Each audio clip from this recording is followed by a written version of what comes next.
મધ્યપ્રદેશમાંથી મૃત્યુ પામેલા દાદાની પિસ્તોલ વડોદરામાં મારી નામના શખ્સને વેચાણ આપવા માટે આવેલા શખ્સને એસઓજી પોલીસે ઝડપી પાડ્યો। વડોદરા શહેરમાંથી અવારનવાર દેશી પિસ્તોલ ઝડપાઈ હોવાના અનેક બનાવો વિવિધ પોલીસ સ્ટેશનમાં નોંધાયા છે।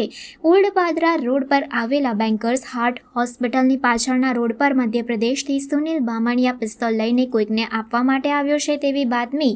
એસઓજીની ટીમને મળી હતી, જેના આધારે એસઓજીની ટીમ બાતમી મુજબના સ્થળ પર વોચ ગોઠવી ઊભી હતી। દરમિયાન બેન્કર્સ હોસ્પિટલના પાછળના ભાગેથી આ શખ્સ આવતા સુનિલ બામણિયાને એસઓજીની ટીમે ઝડપી પાડ્યો હતો અને તેની અંગ ઝડતી કરવામાં આવતા દેશી બનાવટની પિસ્તોલ મળી આવી હતી, જેથી આરોપી પિસ્તોલ ક્યાંથી લાવ્યો હતો અને કોને આપવાનો હતો તેની પૂછપરછ કરતા તેણે આ પિસ્તોલ તેના મૃત્યુ પામેલા દાદા જગદીશ રતનસિંહ પટેલની છે અને વડોદરામાં મારી નામના શખ્સને આપવા માટે આવ્યો હોવાનું જણાવ્યું હતું, જેથી તેની પાસેથી પિસ્તોલ ₹50,000 સહિત ₹60,000નો મુદ્દામાલ કબજે કરીને આર્મ્સ એક્ટ વિરુદ્ધ અકોટા પોલીસ સ્ટેશનમાં ગુનો નોંધવામાં આવ્યો છે।